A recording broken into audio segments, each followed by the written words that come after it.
Hello there, welcome back to my channel. If you don't know me, my name is Syndey and I am an IB student that just finished her exams in May, and so I'm part of the May 2021 cohort and I'm currently waiting for my exam results. In this video I want to talk about things I wish I knew before I did the IB, and I try to include things that I really did spend time to figure out throughout my IB journey rather than cliche things like, oh, make sure you pick the subjects you like. So I hope this is a very informative video that will really help IB newbies out there, and so let's get started. So the first thing I wish I knew was how picky IB is with the details and with the wordings of their answers. And of course this is only for some subjects and not for others, because for something like English or psychology or econ, for example, when it's all essay based, they won't be very picky on the wordings. But if it's a for example chemistry or biology exam where there's a factual type of questions that ask you to define something, in that case they really do care about the wording. An example I can provide is, for example, in chemistry when you're asked to define average bond enthalpy. And so the mark scheme formal type of correct answer is energy required to break 1 mole of covalent bond in gaseous state averaged over similar compounds. And this is something that's included in mark scheme, and it's always the same in all the mark schemes. However, when I say when it's picky, for example, if in this answer, if you just didn't say, for example, averaged over similar compounds, or didn't say covalent bond, or didn't say something like gaseous state, the examiner won't give you the mark. And I know that my chemistry teacher is very picky with this. If we miss something, he wouldn't give us the mark. So that's why it's very important to familiarize yourself with the mark schemes, especially for science subjects, so that you know exactly what they want. And definitely you have to spend time into memorizing these word by word and in the correct phrasing, because or else they won't give you the mark. What I mentioned in terms of questions that ask you to define something, there's 2 ways that you can find what IB wants. So the first way I said is to look at mark schemes and to basically memorize what is written in the mark scheme. And the second thing you can do is to look at the IB guide, which is basically the syllabus. So you can search online, for example, IB chemistry guide, and you will see the one updated in 2016, and that'll be the IB most recent syllabus. And for each chapter and within each subchapter, they have bullet points specifically what they want, and some of these bullet points are sentences that basically define keywords. For example, the example that I gave about the average bond enthalpy, it's in page 62 of the IB chemistry guide, and it says average bond enthalpy is the energy needed to break 1 mole of a bond in a gaseous molecule averaged over similar compounds. So it's basically what I said, but you just need to be very aware of these tiny details wordings, because or else they won't give you the mark. That's really the key to actually maximize your marks and making sure that you know exactly what IB wants. I remember when I first started IB, when I did IB biology, I remember reading the Oxford textbook and thinking I don't think I need to know this. But you don't know if you need to know this unless if you check the IB guide. Because I thought that way when I first studied IB bio, towards the end I actually have to catch up with the things that I missed in chapter 1. That's why it's very important to know what you need to know since the beginning, so that you do every chapter perfectly, and that you don't have to fill in the gaps towards the end when you're revising for the biology syllabus, because it can be very annoying and you already have a lot of content you need to know. And if you still have this extra pressure that you have to in a way relearn the stuff that you did before, it's going to add a lot of workload to what you already have to do.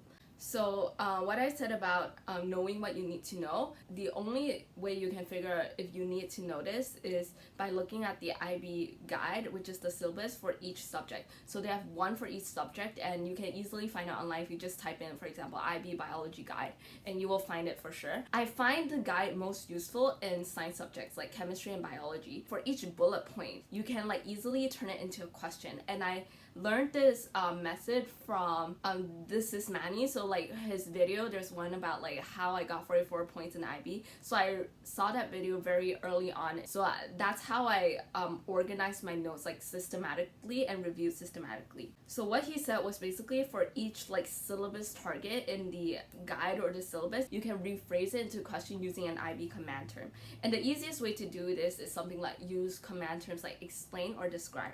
For instance, if you look at, for example, page 39 of the IB biology guide, there's one understanding bullet point that you need to know. For example, surface area to volume ratio is important in the limitation of cell size. You can easily rephrase the sentence to a question. Something like, for example, explain the importance of surface area to volume ratio in cells. This itself is an IB question that came up before. So by using this method, you can not only test yourself like on IB questions that came up before, you can also predict questions that never came up before. As part of my revision process, like towards the end, I actually have a document where I have all the IB biology syllabus targets, and I highlighted questions that never came up before.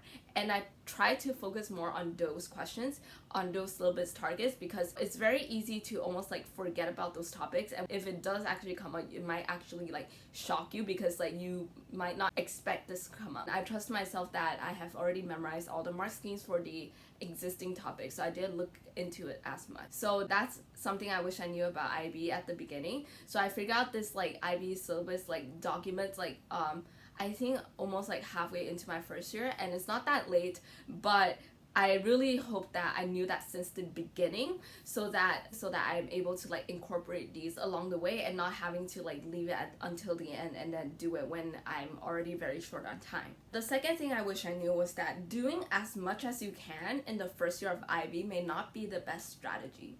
And some people may think like, what? Because like it's a 2-year curriculum, you have so much content, isn't it like better if you just like do as much as you can in the first year so you leave out more time in the second year to study?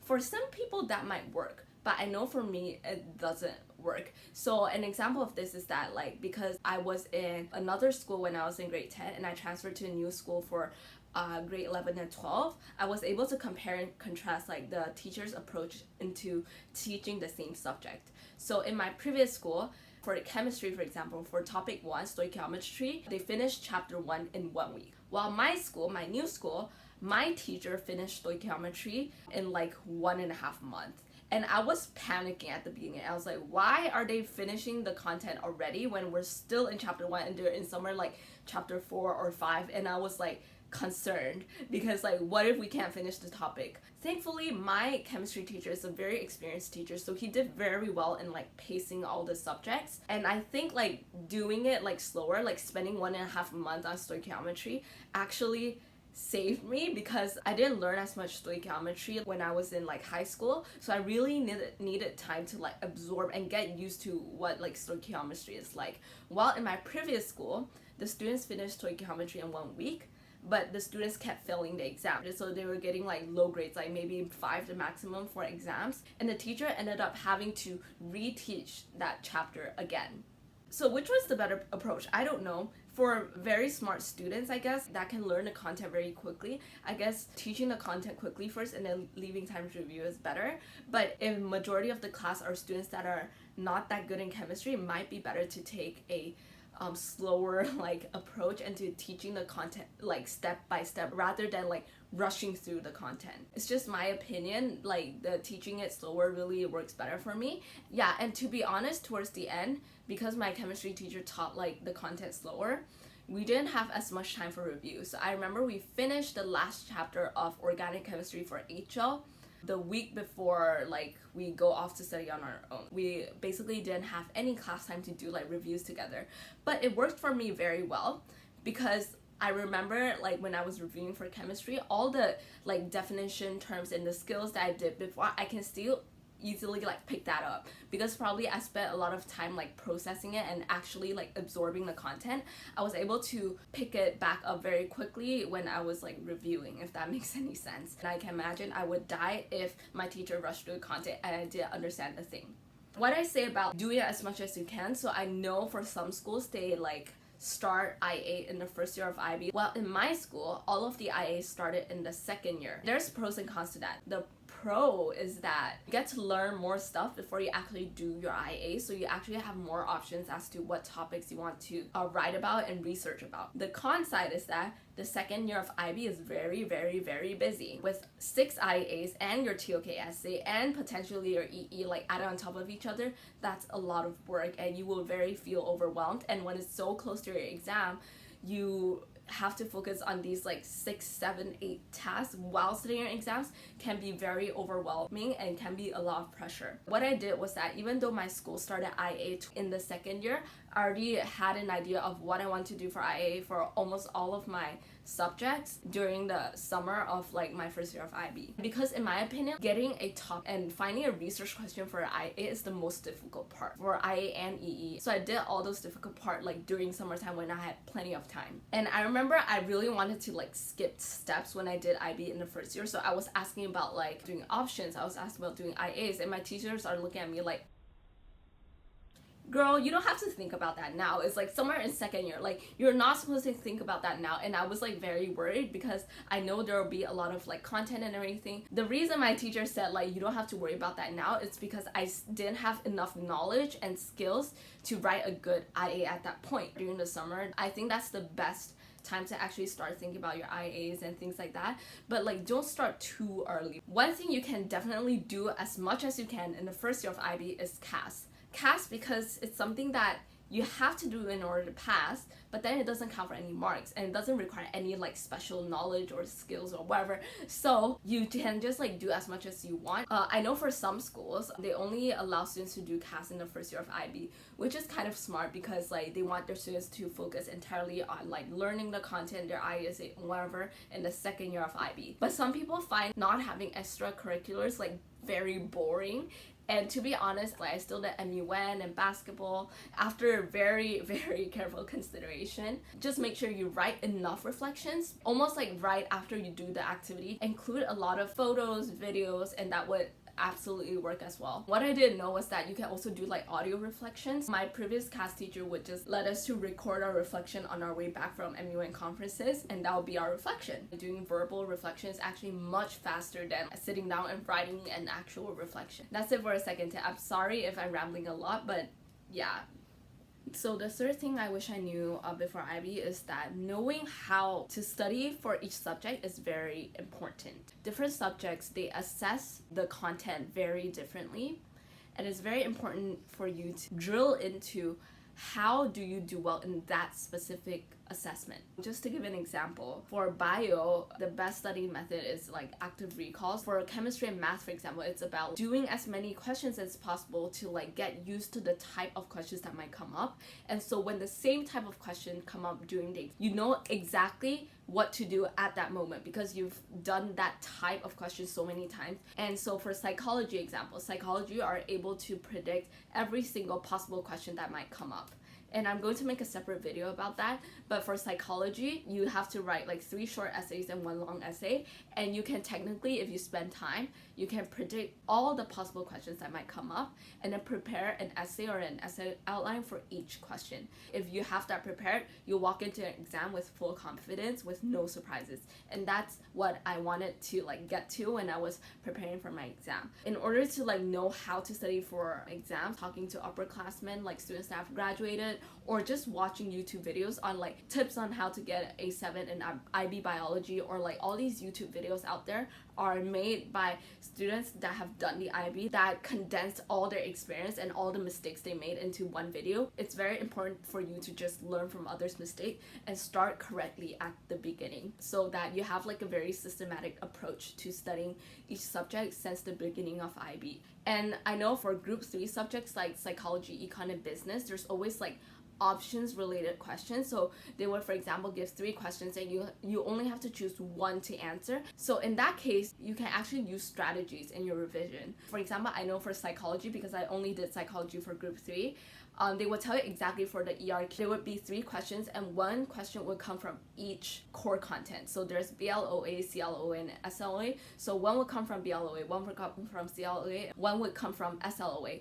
And the strategy our class took is to focus on CLOA, and we only reviewed for CLOA for the long essay. If you have a very good like teacher, your teacher should know that and your teacher should assist you in that process.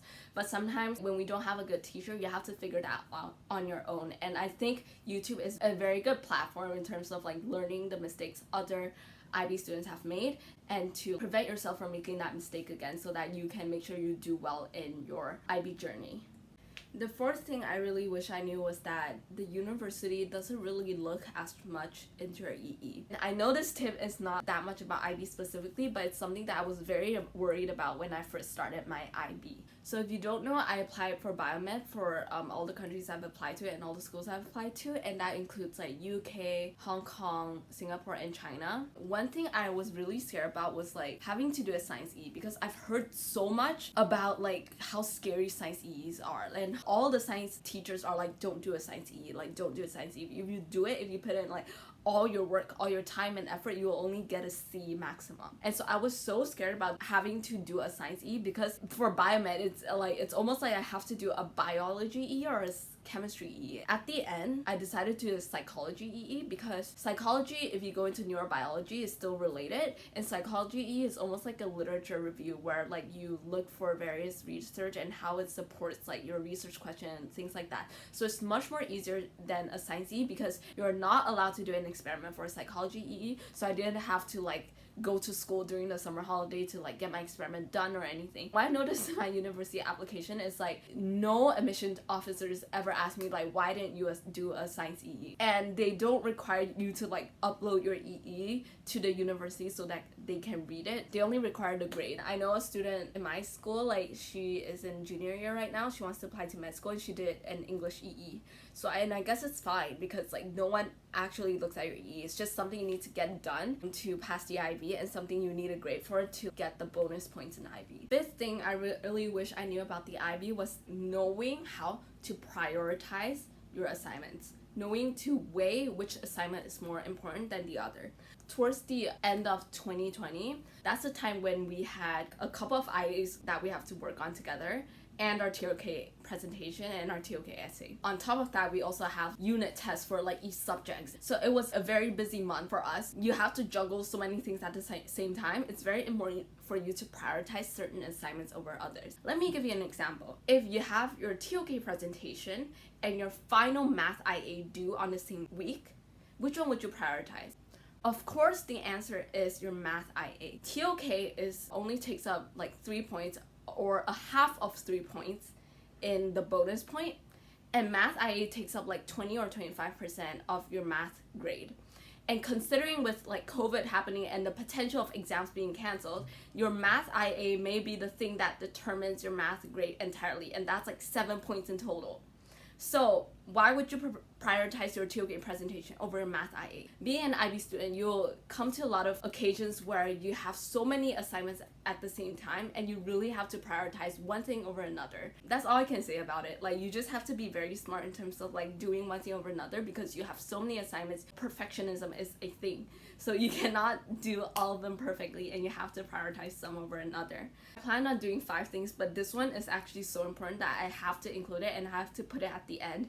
And it's that mental health is so important. Mental health is so important because I've seen so many of my friends, you know, there's so many nights when we're just like crying together, and we really just can't put up with the amount of work that we had to do.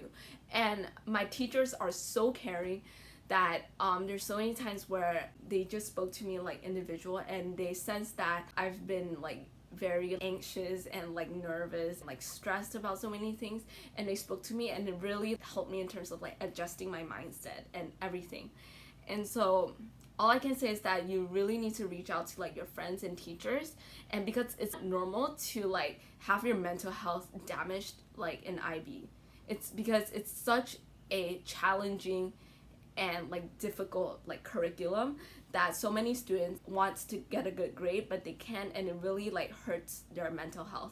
And I have friends who like couldn't sleep at night.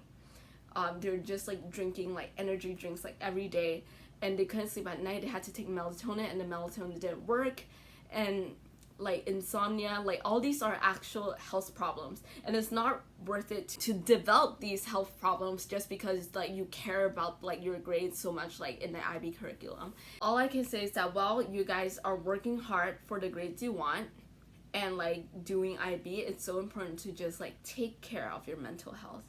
I'm just so glad I have all my friends and teachers like supporting me along the way, and I'm fine now. And so I never had to go to like, you know, psychotherapy or like anything, but I might have to if like my teachers didn't talk to me, or my parents and my families just like didn't care about me as much. So I'm so glad that they were there in my journey to like help me. And I really hope that like the students out there who are just starting to do their IB or are already into IB to like not forget to like take care of your mental health. So that's it for this video. I really hoped some of the points I mentioned are things you guys didn't know, so that it actually can like help you guys in terms of like preparing to do IB, considering whether or not you want to do IB and things like that. So I really hope this video helped anyone out there, and please like and subscribe if you really enjoyed my video. I'm going to do a lot more videos about IB because I'm very bored right now, waiting for my IB exam results to come out. So yeah, thank you for watching.